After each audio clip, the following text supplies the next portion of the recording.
So what we want to do now is to go in the reverse order. So we're going to start with data, and we're going to start with a relatively simple example. In this, we are given the molecular formula. It is C3H5BrO2.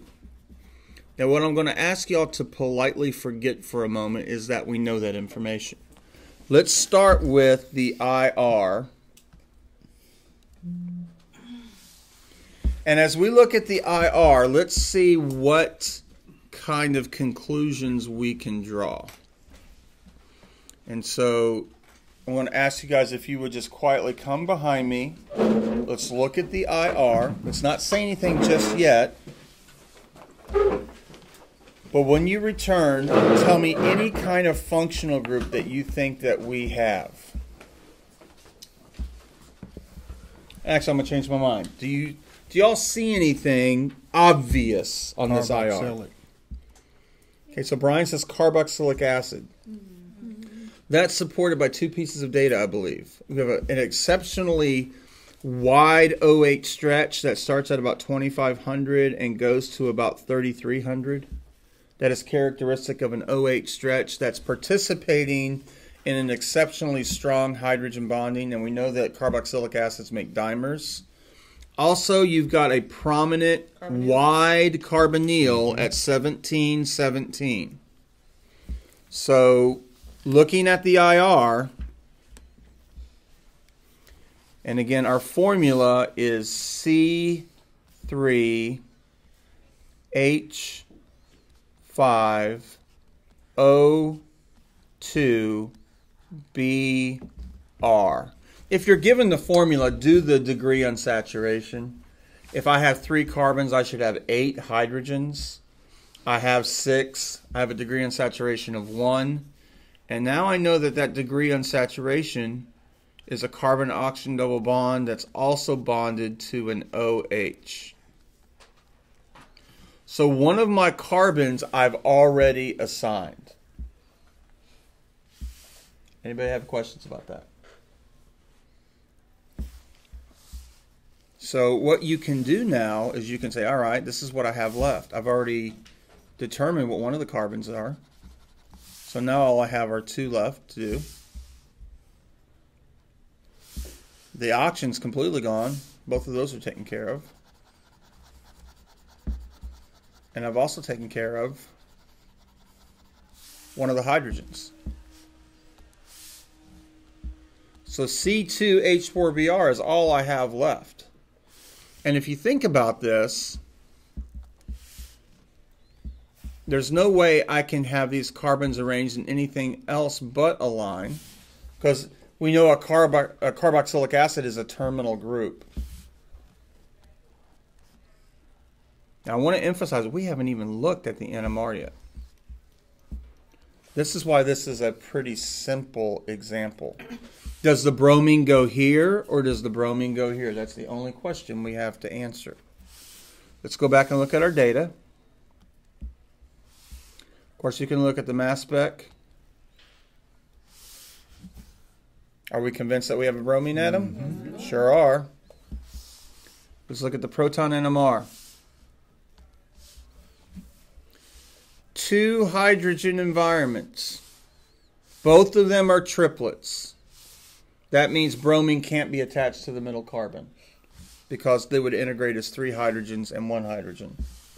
So that means hydrogen, hydrogen, hydrogen, hydrogen, bromine. And we are done. We have solved the structure. Again, this is a simple example. I'd now like to do one that's a little bit more difficult. What if we weren't given the molecular formula? Well, we know we have a bromine, and that mass is about 80. We know that our parent peak is at 152. That means we have 72 to account for. We know from the IR that we have CO2H, that's 45. That means we have 28 to account for. I've used all my oxygens. How could I account for 28? CH2 is 14. Another CH2 is 28. I've now identified the molecular formula. So this one's simple enough to where you don't have to be given the formula. And notice we also didn't look at the M and the M+1 ratio to find the number of carbons. So again, this is an easy example.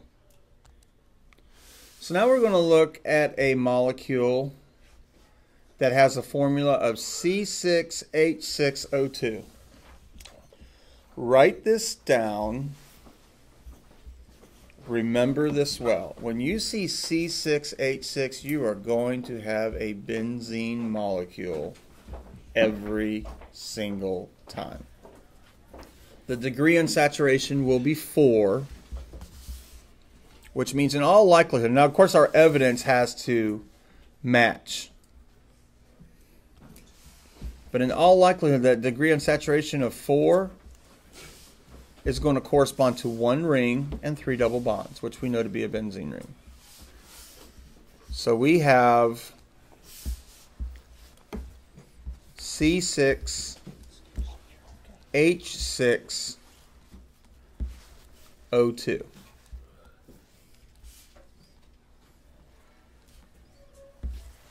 One degree of unsaturation is the ring, and the other 3 are double bonds, of course benzene. That's C6H6. Now the O2. Probably an alcohol is what I would suspect. Let's see if our IR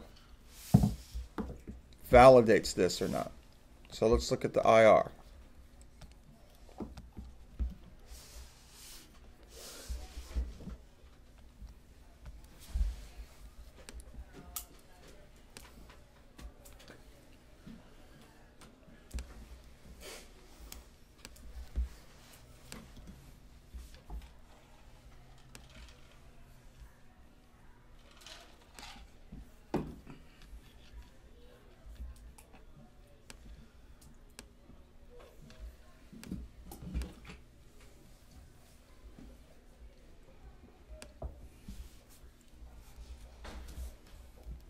Kind of froze up on me.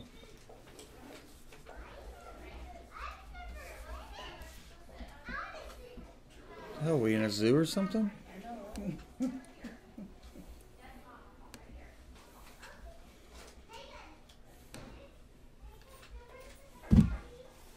Okay. Does the IR tend to show us that we have an alcohol? Or is it a carboxylic acid? We definitely have an OH stretch. But what are we missing?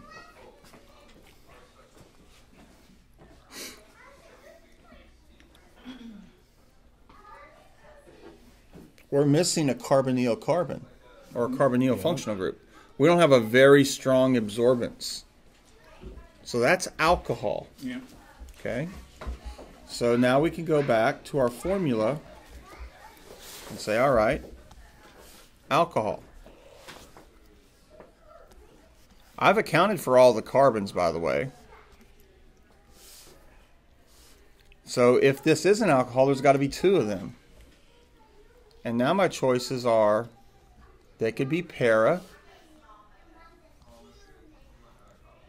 If they're para, all 4 of these aromatic hydrogens are equivalent. Do y'all see that? Mm-hmm.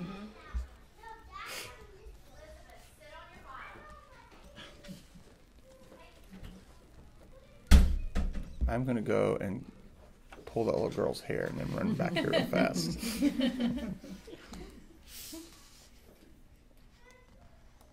Shut the hell up, kid. God.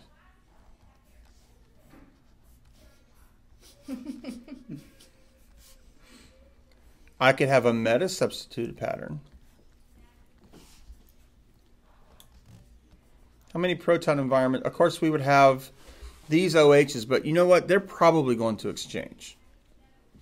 I would have a hydrogen here. I would have 2 that are here.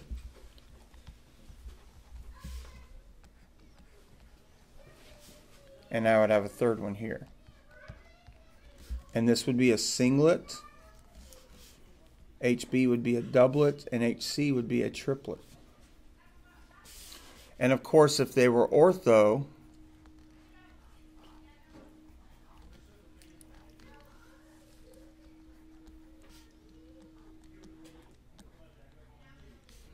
these two would be equivalent, right? Y'all agree? Mm-hmm. And these two would be equivalent. So in the aromatic region, by the way, where is the aromatic region? Chemical shift-wise? It's one of the three I want you to know. 7 to 8. Notice if it's ortho, it will have 2 environments. If it's para, it will have 1 environment. If it's meta, it'll have 4 environments. All we got to do is count the peaks. So let's go look at that.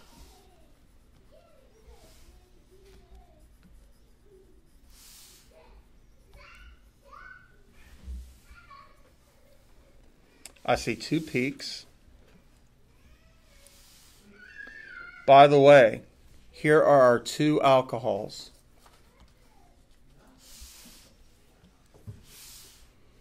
Notice that they're way downfield because you have the ring current affecting it and you have the electronegative oxygen affecting it. But in the aromatic region, I have 2 peaks. Let's go back to the structures that we proposed.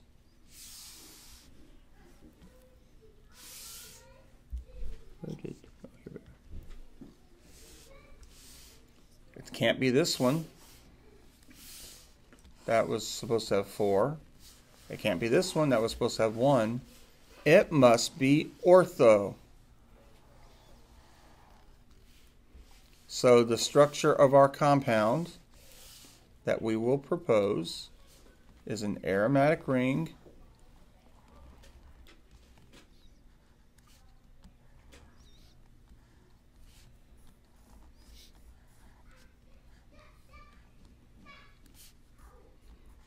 with ortho hydroxy groups. Now, let's think about validating this with carbon NMR, because if we go to the carbon NMR, y'all agree that these 2 are equivalent? Same environment? Mm-hmm. And of course, these 2 are equivalent. And these 2 are equivalent. So carbon NMR should have 3 peaks. Again, that's data that we can check. Remember what I said, that when you're looking at carbon NMR for fairly simple molecules, where did my, here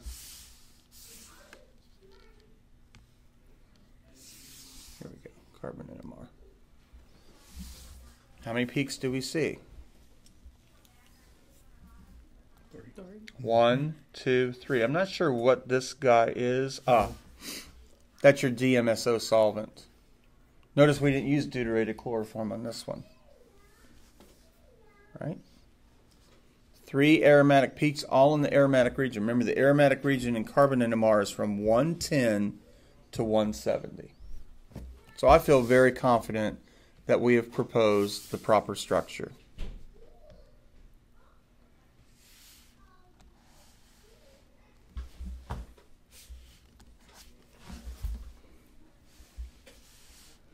So we've seen a couple of simple examples of how we can go from the data to the structure. We've also seen an example how we go from structure to the data.